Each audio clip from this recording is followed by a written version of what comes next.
Chers amis, bonjour. Merci de suivre le Cercle Aristote. Merci de suivre votre modeste serviteur dans mes entretiens au long cours. Si vous voulez, pendant que la campagne française s'avilit, nous, on continue à bosser. Donc, aujourd'hui, le premier entretien, il y en aura 2 en tout, avec une personnalité un peu originale du camp national, qui s'est fait connaître il n'y a pas encore si longtemps. Driss Ghali, bonjour, merci d'être avec nous. Donc, vous êtes avant tout expert en relations internationales et vous avez commis cet ouvrage-là sur une figure qui est un peu connue des spécialistes de la contre-insurrection, qui est David Kalula, et la théorie de la contre-insurrection qui a fait florès au moment particulièrement de la guerre d'Irak, vu qu'elle a été reprise. Avant, son nom n'était connu que des experts de la guerre d'Algérie, quasiment. Ouais. Et votre ouvrage, donc, est publié aux éditions Complicité. Ouais. Alors moi, la première chose qui m'a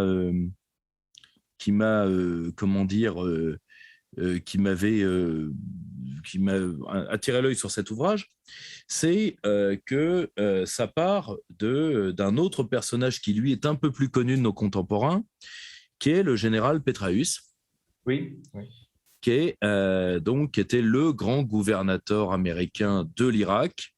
Exact. Et dont on peut apprécier ou pas le bilan, mais qui coiffait toute la force militaire américaine, un peu comme le général Schwarzkopf l'avait fait pendant la première guerre d'Irak.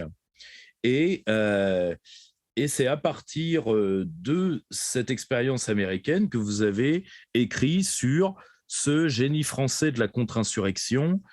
Et je vous remercie de venir et, partager ce travail avec nous.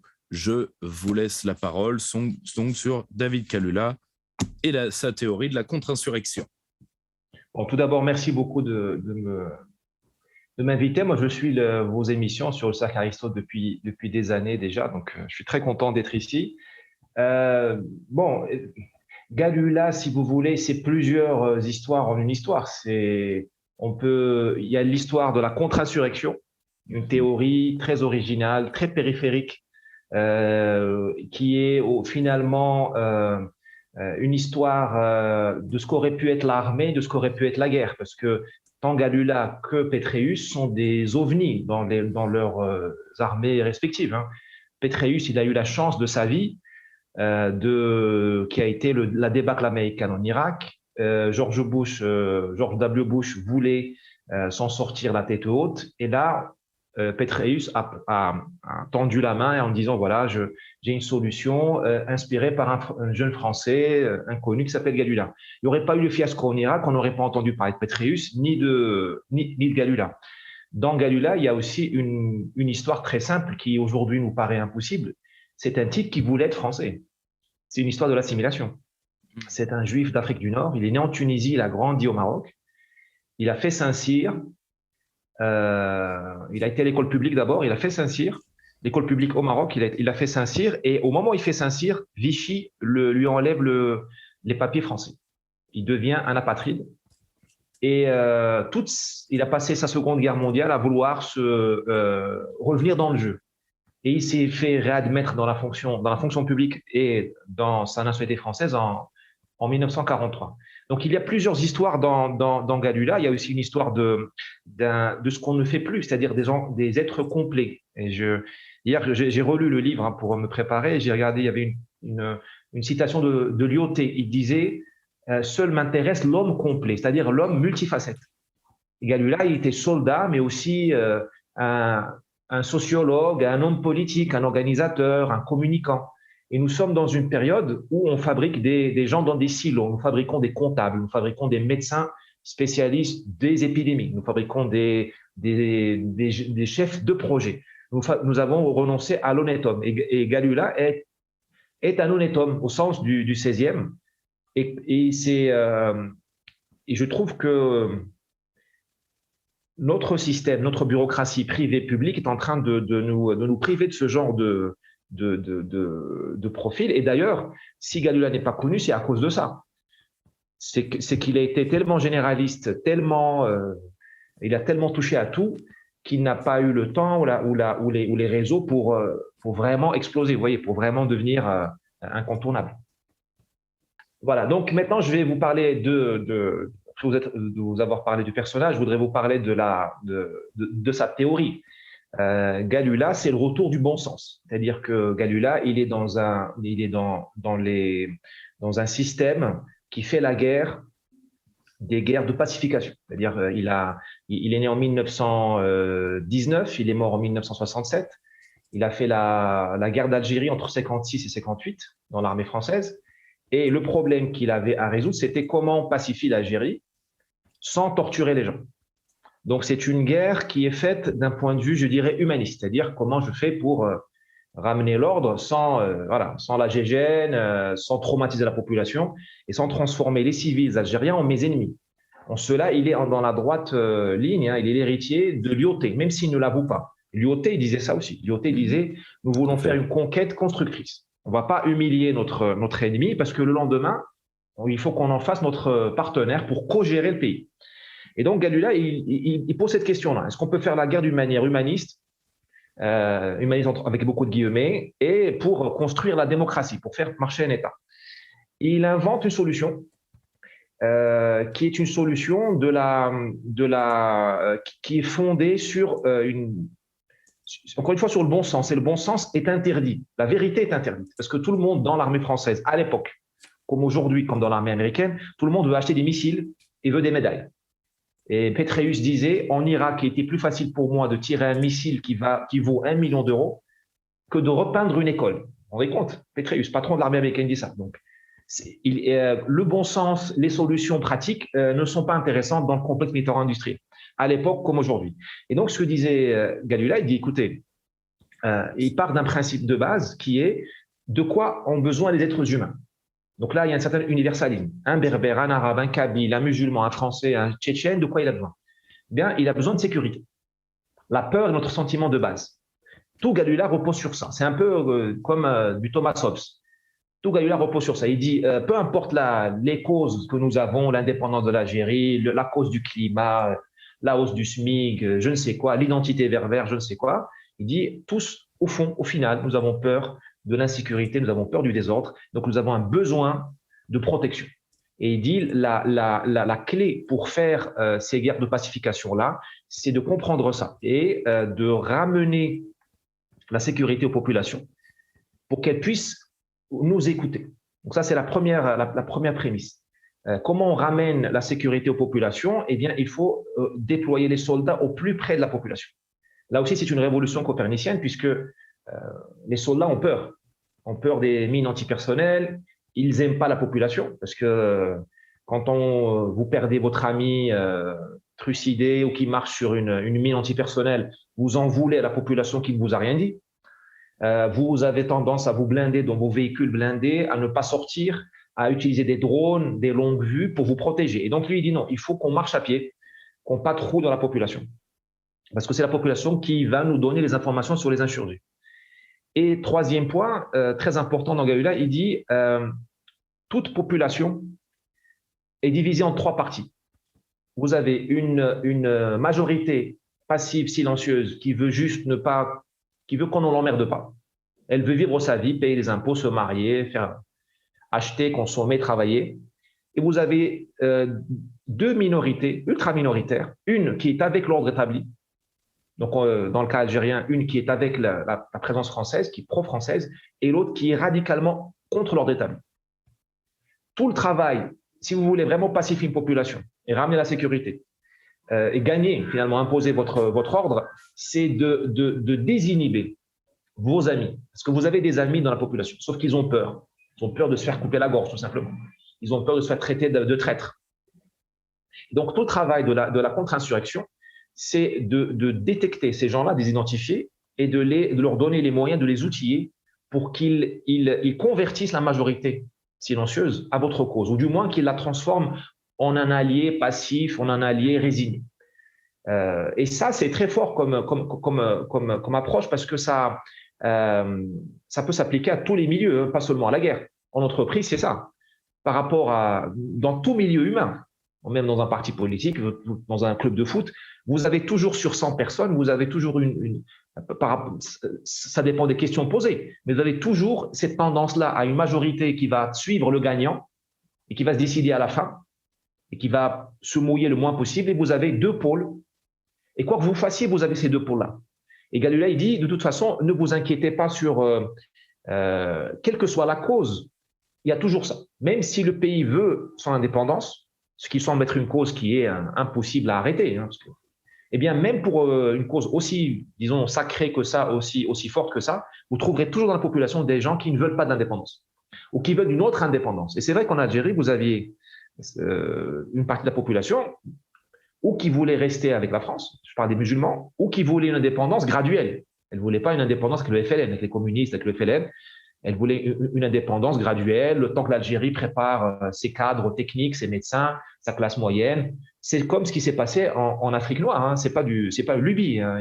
Nous avons des cas, notamment au Gabon, au Congo, même au Sénégal. C'est des gens très sérieux comme Léopold Sédar Senghor qui ne voulaient pas d'indépendance, sécession. C'est-à-dire, on coupe les liens, on s'insulte, on renvoie les pieds noirs et on tue les harkis. Non. Des gens très sérieux, des nationalistes, hein, qui disaient non, nous ne sommes pas prêts. Senghor disait nous avons besoin de 20 ans. Voilà, donc Galula, il a compris ça. Et il dit que dans toutes ces guerres-là, qui sont des guerres vous avez un État qui est remis en cause par une insurrection, il y a une sortie, il redonne l'espoir. Il y a une troisième voie entre la résignation, partir et dans l'humiliation et la méthode, ce que j'appelle la méthode tchétchène. Vous savez, les Russes à Grozny, ils ont tout dévasté. Et il y a une troisième voie, c'est la voie de la contre-insurrection. Et nous sommes effectivement, au jour d'aujourd'hui, nous sommes dans ces guerres-là. C'est-à-dire que Galula est très actuel pour plusieurs raisons. D'abord parce que les guerres que la France fait ou les États-Unis font ou l'Occident fait sont des guerres contre des ennemis comme ça, des ennemis qui sont des guérillas, des ennemis qui sont des insurgés, qui n'ont pas les moyens, qui n'ont pas de base, ils n'ont pas de base arrière, ils n'ont pas d'armement, ils n'ont pas d'infrastructure. On n'arrive pas aujourd'hui à bombarder Daesh parce que Daesh est fluide. Vous n'avez pas une capitale de Daesh avec un organigramme, ce serait tellement facile. Al-Qaïda, on court après depuis 20 ans. Parce qu'ils n'ont pas de capitale, ils n'ont pas d'école des officiers, d'académie de sciences politiques. Non, il n'y a rien. Il n'y a même pas de drapeau, si vous voulez. Donc, on court après. Donc, ça, c'est très actuel. Deuxièmement, vous avez à l'époque, c'était des guerres contre le communisme dans un contexte colonial. Galula, il a appliqué sa théorie en Algérie.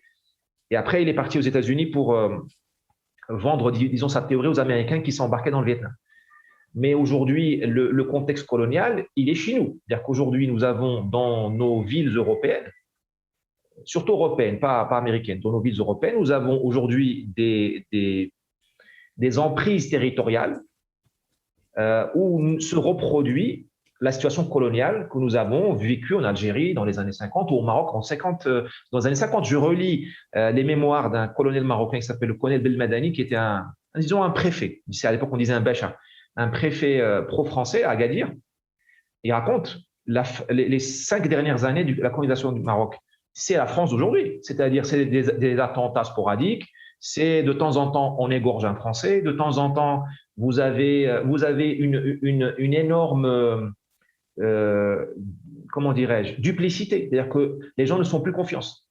Les Marocains ne faisaient plus confiance aux Français parce que c'est incroyable. Les Français déjà en 55 déconner, je m'excuse vous avez déjà des Français qui étaient du protectorat, des préfets, des colonels de l'armée française qui lâchaient leurs amis marocains. Les Marocains disaient il faut réprimer les indépendantistes et les Français commençaient à dire non, mais vous savez, il faut la démocratie, il faut les droits de l'homme. Et vous aviez évidemment des Marocains qui jouaient la duplicité. Ils disaient nous aimons la France et le soir ils posaient des bombes. Et ça, c'est la fin des haricots. Et ce système-là, cette configuration-là, nous sommes en train de la voir en Europe. Aujourd'hui, nous avons à faire du Galula en Europe, c'est-à-dire sur des populations musulmanes ou africaines qui sont déjà bien enracinés en Europe et qui ne nous écoutent plus, qui sont complètement sous l'emprise de nos ennemis, islamistes, indigénistes, sécessionnistes divers, et qui ne nous écoutent plus. Et nous arrivons avec nos gros sabots de bureaucratique, c'est-à-dire nous disons oui, nous avons la police, mais la police, non, tout le monde s'en fout. C'est ce qu'a démontré Galula. La gendarmerie en Kabylie, à l'époque de Galula, était risible. Tout le monde. Galula n'a jamais appelé les gendarmes en Algérie. Il a toujours réglé tout lui-même parce que il y a un moment, l'insécurité n'est plus une affaire de police et de gendarmerie. Vous avez des gens qui sont égorgés. On n'est plus dans une affaire de. Non, c'est autre chose. Et nous avons donc notre approche bureaucratique. Nous avons notre déni, c'est-à-dire que comme en Algérie, nous allons mettre une éternité à comprendre que nous n'avons pas affaire à un problème de délinquance, un problème nationaliste qui est en Europe aujourd'hui. Vous avez un séparatisme qui s'installe, un problème peut-être de nature coloniale. Et la France a mis 2 ans en Algérie à comprendre qu'elle avait affaire à une insurrection. Elle disait que c'était du grand banditisme, de 54, de la Toussaint Rouge, jusqu'à fin 55, ça fait début 56, allez, 1 an. On disait ce sont des hors-la-loi, des HLN, des bandits. Comme aujourd'hui, on dit ce sont des criminels. Alors, des racailles, des délinquants, non, c'est pas ça. On est au-delà. Et troisième point, ces populations-là, elles ont peur. Et ça, nous n'arrivons pas encore à le percevoir. Les gens, au fait, la matière première que nous avons, nous, en tant qu'êtres humains, à vendre, c'est la peur. C'est-à-dire notre peur, elle engage notre obéissance. Nous allons nous soumettre, obéir à celui qui nous protège ou qui nous fait le plus peur. Et aujourd'hui, dans de nombreux endroits d'Europe, celui qui fait peur, ce n'est pas l'État. Celui qui protège le plus, ce n'est pas l'État. C'est le pouvoir parallèle.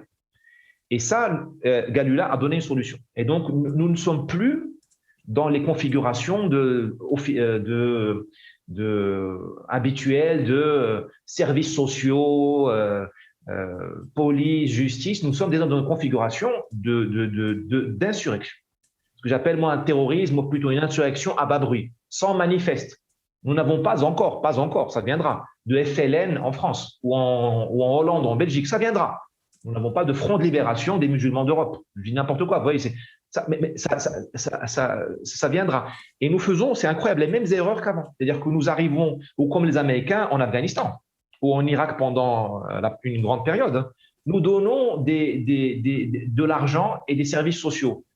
Or, un homme qui a peur, il n'a pas besoin de services sociaux, il n'a pas besoin d'un HLM qui est propre. Comme en Algérie, la France a dépensé des milliards de francs pour la vaccination des Algériens, les écoles, l'irrigation, le reboisement. Ça n'a servi à rien. Et Galula l'a dit.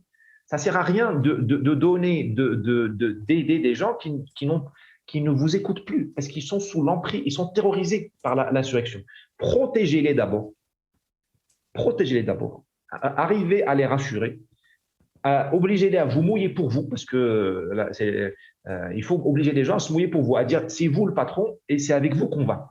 Et là, après, vous donnez les services sociaux. C'est ce que disaient les Américains plus tard. Ils sont très bons les Américains sont très bons dans les slogans. Hein, c'est des marketeurs. Ils disaient protect first, please second. Je crois que c'est Galula, ça doit être Petraeus qui a dit ça. Donc, d'abord protéger, après on va séduire. Qu'est-ce qu'on fait nous en France aujourd'hui et dans le monde occidental depuis 50 ans que nous avons ces problèmes, et depuis le 11 septembre surtout, nous cherchons à séduire. On dit non, nous ne sommes pas islamophobes, on vous adore, restez comme vous êtes. Politique de la ville, allez HLM, on va vous faire des médiathèques, des bibliothèques, tout ça. Nous ne sommes pas racistes. Le problème n'est pas ça. Les gens ne nous écoutent plus. Ces diasporas sont en train de tomber sous un autre contrôle, comme l'Algérie est tombée sous le contrôle du FLN. Et ce que nous dit Galula, c'est qu'il ne faut pas se résigner. On peut jouer le jeu, on peut gagner. Et ça peut se faire très vite. En Algérie, la France a gagné la guerre quand même contre le FLN. C'est un fait, c'est une prouesse majeure. Et ces guerres-là sont beaucoup plus faciles à gagner chez nous. C'est-à-dire que quand tu as une insurrection chez toi, c'est plus facile d'autoriser ton gouvernement à agir. Je m'explique. Quand la France va au Sahel et une bavure, on envoie un drone sur un marché et on tue 10 enfants et on tue le terroriste et 10 enfants à côté. Vous avez toute la presse, à juste raison, qui dit c'est pas bien. Et là, le combat anti-insurrectionnel devient difficile. Mais quand l'insurrection se passe en Seine-Saint-Denis ou à Vénissieux, la population est beaucoup plus raisonnable, on va dire. Elle est beaucoup plus indulgente avec son gouvernement parce qu'elle a peur. Parce que pour nous, le Sahel, c'est loin. Le Mali, c'est loin. Kaboul, c'est loin. Donc, mais quand on perçoit la menace chez soi, on donne des pouvoirs au gouvernement, on laisse travailler avec on est moins, disons, moins hypocrite, moins cynique. On laisse le gouvernement travailler. Donc, on peut gagner ces guerres-là. Et Galula nous donne une théorie qui est clé en main. Cela dit, et c'est ce que dit Pétréus, il dit deux choses. Il dit le monde a changé entre les années 50-60, le temps de Galula, et maintenant. Il y a la technologie qui change beaucoup de choses. Donc, il y a nous avons aujourd'hui des guerres. Les insurrections aujourd'hui sont, si elles le souhaitent, elles sont beaucoup plus. Si elles savent utiliser des moyens de communication, elles sont beaucoup plus dangereuses qu'avant. Le FLN en Algérie, ils n'avaient pas le téléphone. Ils n'avaient pas Western Union pour recevoir de l'argent sur leur mobile. Là, c'est différent. Maintenant, une diaspora en Hollande, par exemple, les Marocains de Hollande peuvent financer, ça a été prouvé, des séparatistes au Maroc par Western Union. Le gouvernement il est un peu bloqué avec ça. D'autre côté, l'ordre établi a aussi des médias et des moyens de communication, des moyens électroniques que la France n'avait pas en Algérie. Aujourd'hui, un gouvernement peut brouiller les ondes. La France n'arrivait pas à le faire en Algérie. Le gouvernement, et on le vit aujourd'hui avec le Covid, il peut censurer les réseaux sociaux. Donc, il y a la donne a changé. Il faut le prendre en main. Et deuxième point, vous avez aujourd'hui, comment dirais-je, ce qu'il faut savoir aujourd'hui, c'est que Galula, lui, il n'avait pas compris le problème civilisationnel. C'est l'enfant de son époque. Donc, pour lui, il y avait un ennemi, c'était le communisme. Donc, le FLN, pour lui, c'était des communistes. Il ne voyait pas forcément le côté musulman dans le FLN. Les Vietnamiens, Ho Chi Minh, c'était les communistes. L'Égypte, Nasser, c'était les communistes. En Afrique, les insurrections africaines, c'était les communistes. Aujourd'hui, bon, je pense qu'ils se trompaient parce qu'il y avait d'autres choses que le communisme, notamment en Algérie, et c'était le mouvement pan-arabe et puis l'islam. Hein. Le FLN avait cette pulsion-là. Aujourd'hui, nous sommes dans une guerre de civilisation aussi. Donc, l'ennemi est beaucoup plus difficile à combattre qu'il y a, à mon avis, qu'il y a 50 ans. Nous sommes dans une guerre de civilisation. Nous avons des ennemis beaucoup plus redoutables que le communisme. Nous avons, il y a l'islam, la civilisation musulmane est un ennemi, c'est un mot fort, un adversaire, un challenger très redoutable.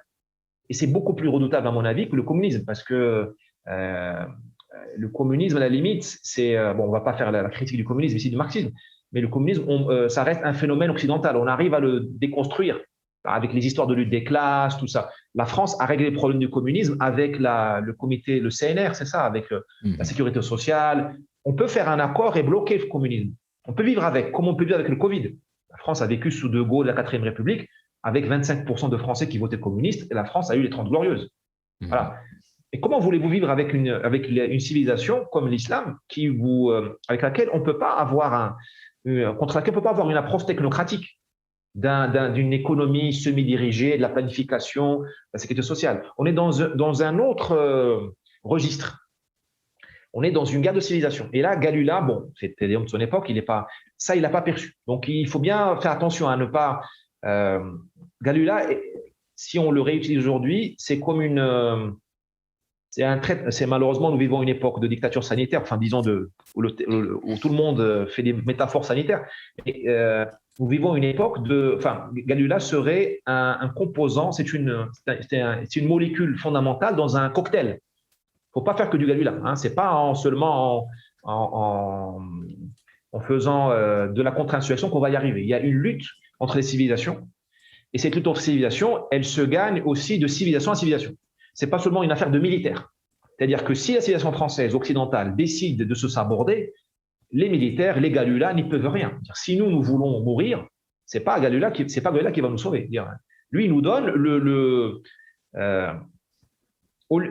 missile. Il nous dit, voilà, au lieu d'envoyer des missiles sur vos ennemis, comme font les Américains en Afghanistan, Voilà la recette d'un point de vue politico-administratif, militaire. Mais il ne résout pas le problème des civilisations. Ça, c'est très important. Et je voudrais enfin, pour conclure, entrer dans la pratique de Galula, parce que je pense qu'on ne saisit pas Galula pour saisir Galula, il faut comprendre, il faut voir il faut comprendre sa manière pour qui il écrit. Galula, il écrivait pour ses collègues militaires, d'abord et avant tout. Parce que ces histoires de contre-insurrection sont des histoires qui tombent entre les mains des capitaines, des lieutenants, pas au niveau c'est au-delà. C'est une tactique, c'est pas une stratégie, c'est une tactique. C'est vrai, c'est une tactique. Donc, c'est les patates chaudes qui sont gérées par les gens qui sont au niveau de la compagnie. Compagnie dans l'armée, c'est 100, 120, 150 personnes. C'est pas une question d'état-major vraiment. C'est une question c'est des gens qui doivent résoudre des problèmes du quotidien, qui sont sur le terrain, qui vivent avec leurs hommes et qui voient la population. C'est pas des gens qui font forcément carrière, c'est des gens qui ont des problèmes quotidiens à régler. C'est comme aujourd'hui un sous-préfet ou un commissaire de police divisionnaire. En France, c'est ça. C'est pas une question de la place Beauvau où on est en train de faire du PowerPoint et des indicateurs. Donc lui, il est très pratique. Il veut leur donner des solutions clés en main. Et ces solutions-là, elles sont, dans un certain sens, anti-bureaucratiques et anti-démocratiques. Pourquoi? Qu'est-ce qu'il dit, lui? Il dit, quand tu as une insurrection, donc d'abord, il faut reconnaître que tu as une insurrection face à toi. On n'est plus dans la délinquance, dans les hors-la-loi, comme on dit en Algérie. Non, on est dans une insurrection. Eh bien, il faut refaire la bureaucratie, c'est-à-dire qu'il faut qu'on arrête avec le cloisonnement, avec les silos. Dans la région où il y a l'insurrection, il faut qu'il y ait un patron, un seul chef. Il peut être militaire comme civil. Donc, Galula, c'est pas un type qui va faire des coups d'État. Il vous dit juste, ça peut être un militaire ou un civil. Mais il faut que les activités militaires et les activités civiles soient chapeautées par un seul patron. Petraeus a fait la même chose en Irak. Comme ça, vous avez tous les services de police, le renseignement, plus les services sociaux, plus les services de l'état civil travaillent ensemble. Donc ça, c'est déjà révolutionnaire aujourd'hui. Difficile de dire aujourd'hui dans un territoire perdu de la République, c'est difficile de convaincre le préfet, la gendarmerie, la police, la justice, l'armée, la CAF, la mairie, le conseil général, l'État central de renoncer à leur ego, à leur cloisonnement et de dire voilà, sur tel endroit, il y aura un seul patron. C'est transitoire, bien entendu, mais c'est nécessaire pour travailler. Et deuxième chose, dans Galula, il y a une comment dirais-je, toujours dans l'aspect pratique, il y a une totale. On est dans des lois d'exception. C'est-à-dire que lui, il dit il nous faut un code pénal spécial pour les zones en insurrection. C'est-à-dire, il dit le code pénal normal, il est fait pour des gens qui sont pacifiés. Mais dans les zones d'insurrection, il y a des crimes nouveaux, des délits nouveaux qui ne sont pas prévus. Et donc, il faut les punir. Il faut que ce soit fait d'une manière prévisible, c'est-à-dire qu'il faut énoncer des interdits et des punitions en face. Exemple, tu vois un crime se passe ou quelqu'un de suspect fait quelque chose. Tu ne dénonces pas. Eh bien, il faut être puni pour ça. Donc ça, normalement, aujourd'hui, dans la loi française, on n'a pas ça. On voit, je sais pas, on voit un type louche, on n'a pas l'obligation d'appeler la police. Eh bien, lui, il dit, dans les zones d'insurrection, il faut créer ce genre de délit. Ça permet à la population d'être obligée, ça oblige la population de parler avec les forces de l'ordre. Et ça permet à la population de savoir à quelle sauce elle sera mangée. Et parce que les populations, elles n'aiment pas. Nous sommes tous câblés pour accepter une certaine dose de dictature. Ce que nous n'aimons pas, c'est l'imprévisibilité, le caractère erratique des décisions. Pourquoi les gangs établissent leurs lois au Brésil et au Mexique et en Colombie? Pourquoi Daesh fonctionne? Pour deux raisons, par la terreur, mais aussi parce qu'ils rétablissent la justice. Et même dans les banlieues, ceux qui vivent dans les zones hors du contrôle des autorités, disons, démocratiques, le savent très bien. Il y a des peines, il y a des crimes qui n'existent pas ailleurs. Et il y a un code pénal qui n'est pas forcément écrit placardé partout, mais qui existe.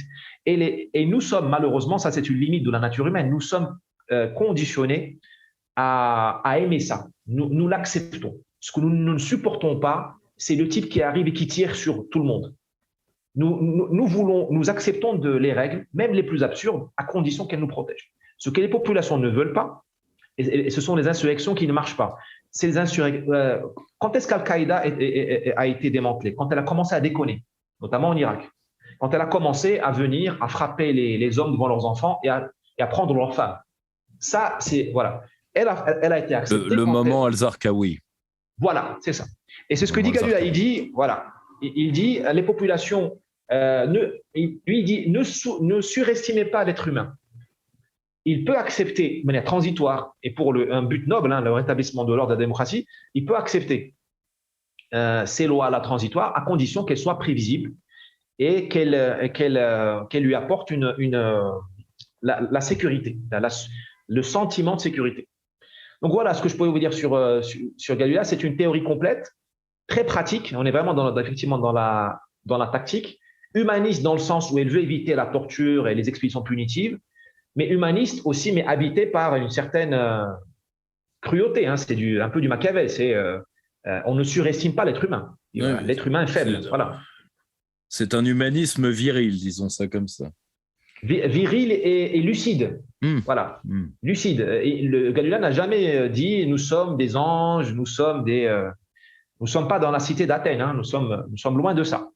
Et c'est une théorie qu'il faudrait aujourd'hui effectivement compléter par la technologie, parce qu'on vit dans une révolution absolument incroyable qui donne des avantages et des inconvénients aux deux parties, aux insurgés et à nous, à l'ordre établi.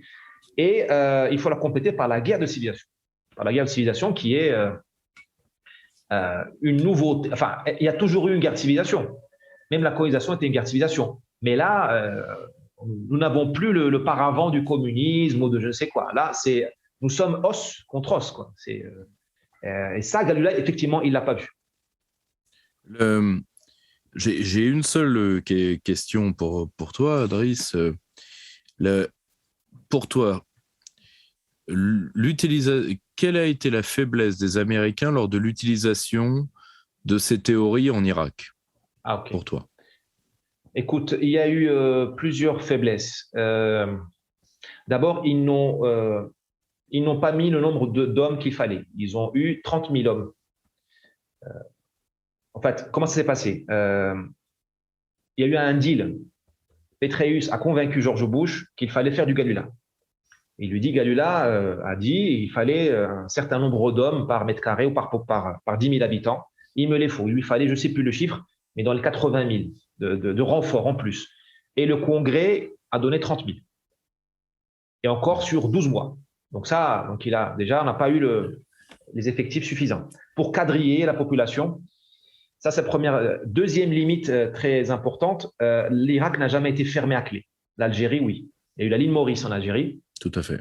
Voilà. Donc l'Irak n'a pas été fermé à clé, c'est une grande erreur. Est-ce qu'on pouvait fermer l'Irak? Donc les Iraniens, ils ont fait rentrer leurs moudjahidines. Voilà. Les Syriens ont envoyé leurs gars, donc c'était injouable.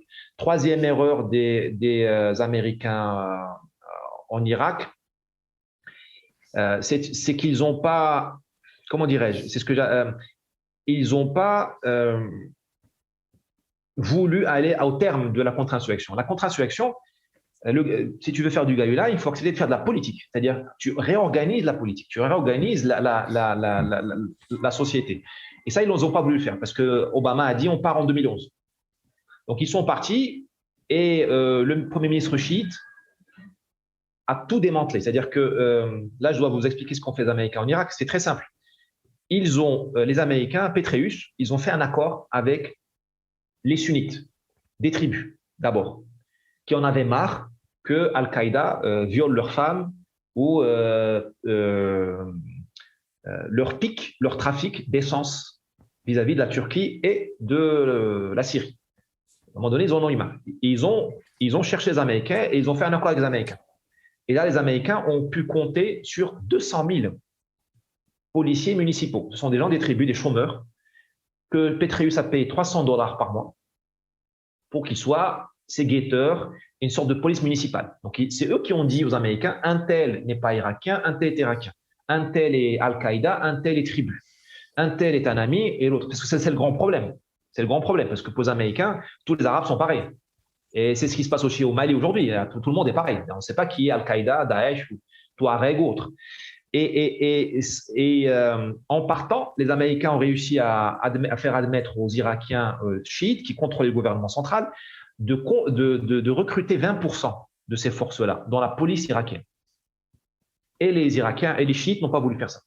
Donc là, les sunnites ont perdu confiance et là, c'est fini. Comment dirais-je, tout le travail fait de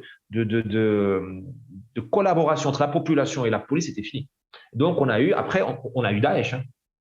On a eu Daesh parce que les mêmes sont partis chercher d'autres alliés et ont laissé se réinstaller les terroristes.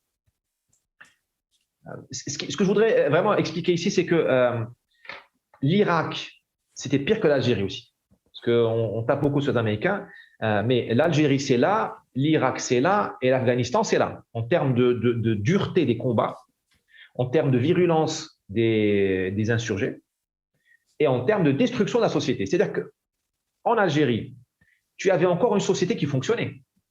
Tu avais une société française qui fonctionnait, tu avais un État français là-bas, tu avais des frontières qui étaient tenues, il y avait une circulation monétaire, voilà. En Irak, il n'y avait plus rien. C'est-à-dire que l'État a été complètement démantelé. Tu n'avais plus d'interlocuteurs. Hein. C'est-à-dire que le Parlement avait eu beaucoup de mal à se réunir. Il y avait des bombes dans le Parlement. Les gouverneurs des régions irakiennes vivaient à Bagdad. Ils n'allaient pas dans leur palais, dans leur région, ils vivaient à Bagdad. Donc, il n'y avait plus d'État. Al-Qaïda en Irak, c'est beaucoup plus virulent que les FLN, même si les FLN avaient un côté monstrueux, ils coupaient les têtes et tout ça, mais Al-Qaïda en Irak, c'est autre chose. Il y avait 5 attentats par jour à Bagdad. Il y a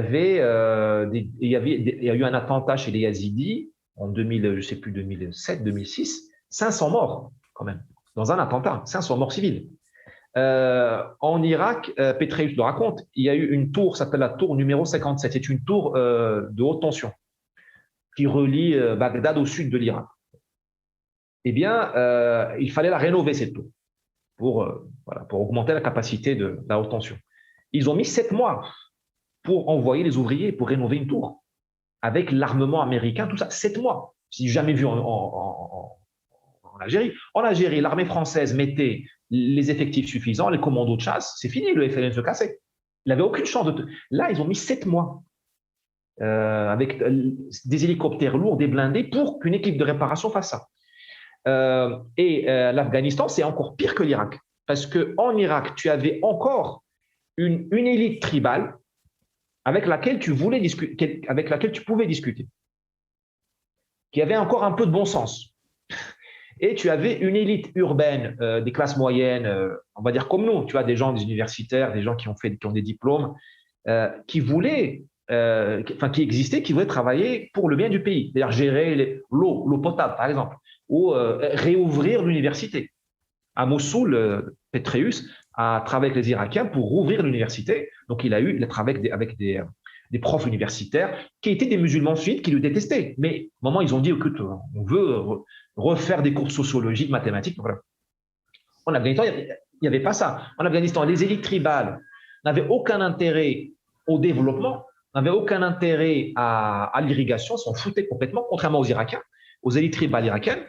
Elles vivaient de l'insécurité. Pour elles, l'insécurité, c'était bien parce que ça permet de faire la contrebande, ça permet de garder le pouvoir. Voilà, c'est un autre logiciel en Afghanistan. Et puis en Afghanistan, même dans les villes, tu n'avais pas une tradition d'élite, classe moyenne, classe supérieure, technocratique. Donc les Américains, ils n'avaient personne avec qui travailler.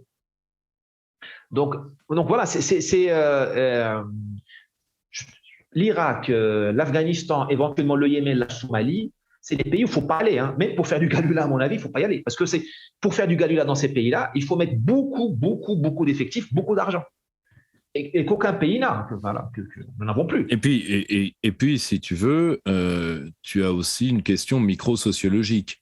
C'est-à-dire que faut pas oublier que toutes ces théories contre insurrection, etc., sont des théories modernes. qui peuvent. Il faut que certaines sociétés aient atteint des minimums de seuil de modernité, ce qui a été le cas en Afghanistan à l'époque soviétique, mais dans certaines parts du pays. C'est ça. Et ce qui reste aujourd'hui, moi, ça me fait toujours beaucoup rire. Quand on me dit les talibans, c'est le Moyen-Âge. Ah non, non, non, non, non, non. Les talibans, c'est un type de sociologie pré-antique par rapport à nous. C'est-à-dire, c'est un type de sociologie ethno-tribale respectable en soi. Le problème n'est pas là. Le problème, c'est que nous, on est sortis de là, pas au Moyen-Âge, on est sortis de là à l'époque d'Athènes. Donc, on est sortis de là un millénaire avant. Donc, on n'est plus habitué du tout. D'ailleurs, les dernières sociétés européennes qui fonctionnent comme ça, c'est entre autres la société albanaise, que nous n'arrivons pas à gérer. Non. D'ailleurs, quand ils sont là, on ne les gère pas. Tout Européen qui soit. Et le problème, si tu veux, c'est que nous ne pouvons pas appréhender par les outils de la modernité des types sociologiques qui sont strictement prémodernes. Ça vaut pour eux, ça vaut pour une partie de l'Asie centrale, ça vaut pour une partie du Caucase. Ça ne veut pas dire, attention, entends-moi bien, ça ne veut pas dire retardé, ça ne veut certainement pas dire inférieur. Pour reprendre une phrase de Lyoté, ça veut dire autre. Tout à fait. Voilà. Donc, si tu veux, la plus belle fille du monde ne peut donner que ce qu'elle a. Ces théories ne peuvent donner que ce qu'elles ont. Si tu veux, il y a des pays où l'évolution sociologique est telle que la meilleure chose, et ça Huntington le disait très bien, que l'Occident ait à faire, c'est à jamais y foutre les pieds. Clairement. Tu vois, donc si tu veux, le problème, c'est c'est le caractère déjà à l'époque de la colonisation, le problème de l'instituteur des droits de l'homme. Mais si tu veux, on s'est même pas rendu compte parce que nous, quand on a été en phase de société coloniale, tu vois, quand on est arrivé dans ce qu'allait devenir l'Algérie. L'Algérie, on s'en rend pas compte, mais toute cette bande méditerranéenne, elle a été socialisée par les Romains, par les grands peuples berbères, par les Turcs. C'est pas rien. Bien sûr. C'est beaucoup. Le gap entre nous et ça était déjà énorme à l'époque. Bien sûr. Mais le gap entre nous et Kaboul, on se rend pas compte, si tu veux, qu'on ne vit pas dans le même espace-temps. Et là encore, je ne les prends absolument pas de haut. J'ai énormément de respect pour ces peuples. Le problème n'est pas là. Le problème, c'est que jamais, tu vois, je vais te donner un exemple. Les Soviétiques ont surinvesti les infrastructures. Je vais te donner un exemple. Tu avais de l'eau courante dans toutes les capitales de district quand les Soviétiques partent. Nous, on n'est pas arrivé à faire ça en Afghanistan. Eh bien, tu as pu leur donner l'eau et l'électricité. Ça n'a pas changé les mœurs de la petite bourgeoisie cultivée urbaine. Tu y arrives toujours. Mais du cœur du pays, tu vois, tout à fait. Tu vois, résultat. Tout à fait. Alors, c'est ce que disait Ibn Khaldoun, le grand philosophe arabe. Il disait il y a des endroits au monde qui sont des réserves de mercenaires et de soldats. C'est la Tchétchénie, c'est l'Afghanistan, le Yémen, la Somalie, le Sinaï égyptien. Il y a beaucoup de problèmes au Sinaï égyptien avec les Bédouins. Bien sûr. Tu as la Tchétchénie, j'en ai parlé, le Caucase, le Kosovo, l'Albanie, évidemment, le Rif marocain. Je suis désolé. Même chez moi, au Moyen Atlas marocain, nous avons été pendant longtemps une réserve j'allais dire de sauvages, non, mais de mercenaires. C'est quoi le goumier marocain? C'est un taliban. Il a foutu la trouille aux Allemands, d'ailleurs, en la Seconde Guerre mondiale, par une guerre psychologique. Il fallait voir le type avec la djellaba, le turban, et la barbe, et qui sentait le fauve, et qui a conquis l'Italie. C'est ça. Donc, dans ces endroits-là, il ne faut pas foutre ce que disait Ibn Khaldoun, il disait, ces pays-là, ils servent à quoi? D'endroits, sont des académies de la virilité. Un endroit où tu vas chercher, quand tu en as besoin, les mercenaires ou les soldats qui vont te permettre de castagner tes ennemis ou ta population. Pas oublier ça. Ibn Khaldoun disait, voilà, ce sont des endroits où tu vas chercher, quand ta population ne veut pas payer les impôts, tu lui envoies une bande de Tchétchènes. Au Maroc, nous avons fait ça pendant longtemps. À l'époque du 18e, 17e siècle, nous avions les haratim. C'est quoi les haratim? Ce sont des Noirs que la monarchie marocaine a amenés de l'autre côté du Sahara, l'Afrique noire, et qui étaient une force de choc. Elle vivait dans ses propres vallées, donc elle avait des terres, Aujourd'hui, ça existe encore, les haratain, tu vas dans le Tafilat au Maroc, tu trouves, ou dans des quartiers liés au palais. D'ailleurs, à Rabat, tu as un quartier qui s'appelle les Touarega. Touarega, c'est une déformation de Touareg, hein. Touareg, accolé au palais royal. C'est une force de choc. Et dès que la population, les classes moyennes commençaient à dire « ouais, il y a trop d'impôts, on veut telle ou telle branche monarchique », et ben tu lâchais les haratim.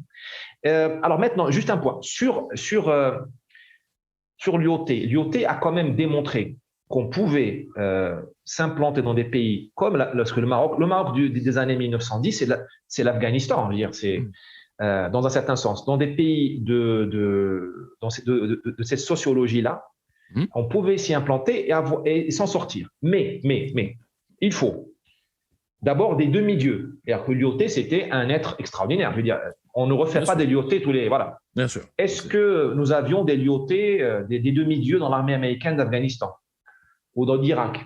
Petraeus, il est très fort, hein, mais je ne pense pas que toute l'armée américaine, au niveau du capitaine, tuait des gens comme ça. Parce que c'est ça se passe au niveau du capitaine. Ce n'est pas au niveau du… Bien sûr. Donc, ça, je suis d'accord. Il y a ce problème-là. L'IoT, il est un monarchiste catholique qui travaille pour une république de gauche, qui trouve face à lui un régime islamique, nous dirions islamiste aujourd'hui, ultra… Qu'est-ce que l'IoT a fait au Maroc? Et ça, les gens, il a propagé la charia, parce que l'IoT a restauré la monarchie marocaine qui était en train de partir en vrille. Il a réunifié le pays au nom du sultan et il a poussé les limites de la loi du sultan, notamment la charia, sur le territoire berbère. Le territoire berbère appliquait ce qu'on appelait la loi coutumière, l'orf, c'est une autre loi qui n'était pas musulmane et qui n'était pas forcément plus progressiste, hein. Il paraît que les femmes n'avaient pas le droit à l'héritage. Dans l'islam, elles ont moins le droit à moitié. Mais bon, donc un type pour faire ça, c'est très difficile. Et ensuite, au Maroc, contrairement à l'Afghanistan, tu avais une plaine contre la montagne. C'est-à-dire que tu avais des villes civilisées, des arabo-andalouses ou même arabes. C'est-à-dire que Fès a été faite par des Arabes d'Irak au 8e siècle, 9e siècle. Et depuis, tu sais, c'est comme la flamme olympique, hein. Elle est gardée par des gardiens du temple qui sont des gens très raffinés, qui ne sont pas très bons en combat. Ce n'est pas des guerriers. Des gens comme toi et moi, tu sais, c'est des intellectuels qui lisent, qui gardent la tradition et qui ont toujours eu peur de la montagne, de là où vient ma famille. Et ce qu'a fait l'IoT, il a donné le pouvoir, sans le vouloir vraiment, aux villes. Et donc, cette montagne, quand elle a été désarmée par l'armée française, elle a été impressionnée par les villes. Tu sais, c'est le montagnard, il voudrait prendre un bain dans le hammam de Fès. Il veut voir le souk. Il veut soigner le typhus. Il veut étudier l'islam à Al-Qarawin. C'est important, tu sais. Et donc, ça, avant l'IoT, le montagnard faisait la guerre à la ville. Il l'a pillé ses caravanes. Avec l'IoT, le montagnard a commencé à connaître la ville. Et il a commencé à s'influencer. En Afghanistan, il n'y a jamais eu ça. En Iran, certainement, il y a eu ça, tu vois. Mais non, mais ça, je comprends très bien. Attention, je ne dis pas que tu ne peux pas… D'ailleurs, tu as donné le meilleur exemple avec l'IoT. On pourrait donner le contre-exemple parfait avec la fermeture des bureaux arabes français en Algérie. Tu vois ? Tout à fait. Or, le problème, si tu veux, c'est que tu peux administrer temporairement, parce qu'à un moment, temporairement, ces territoires.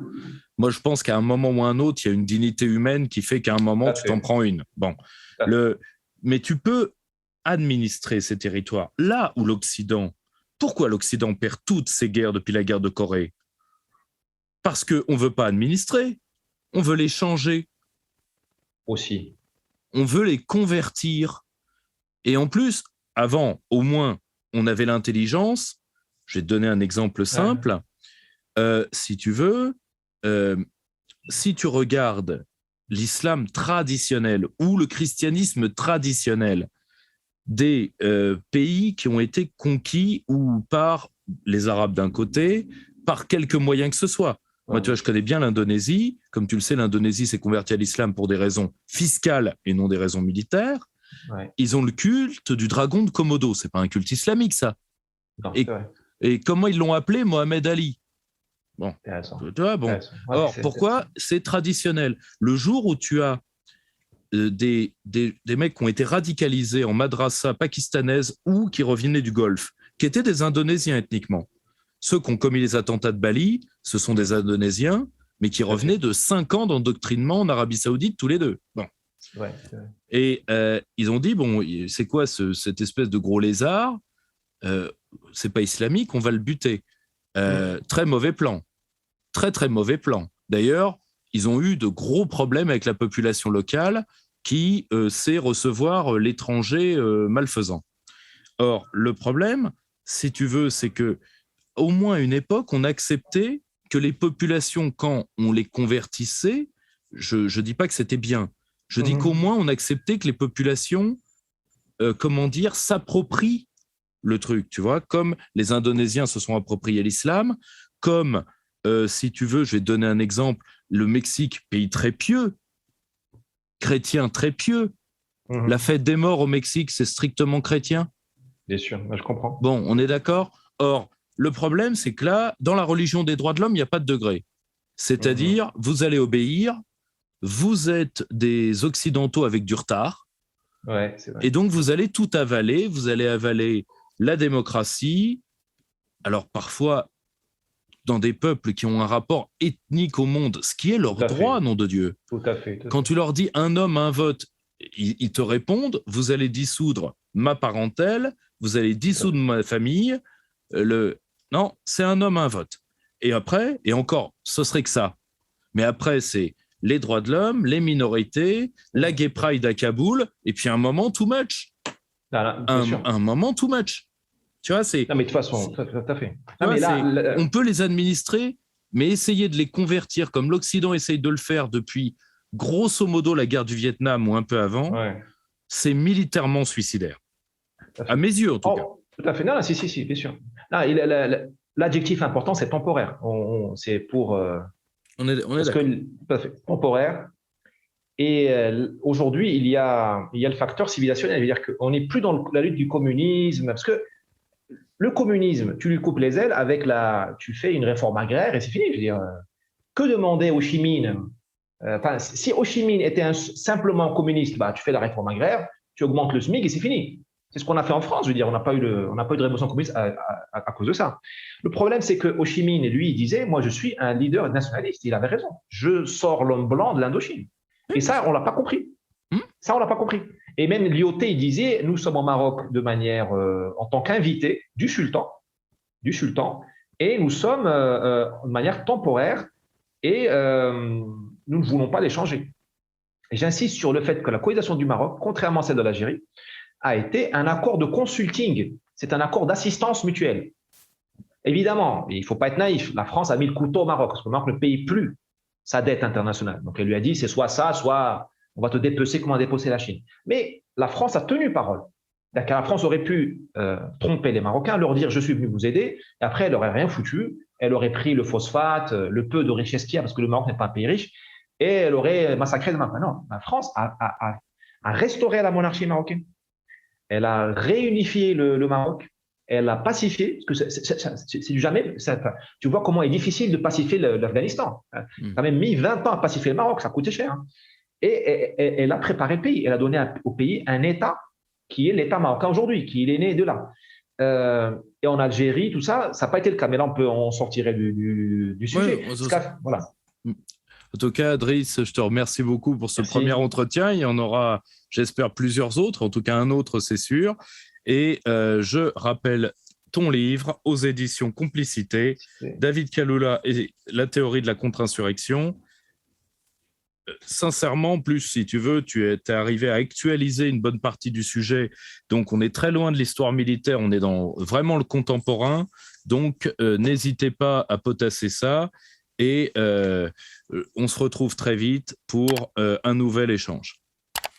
Merci.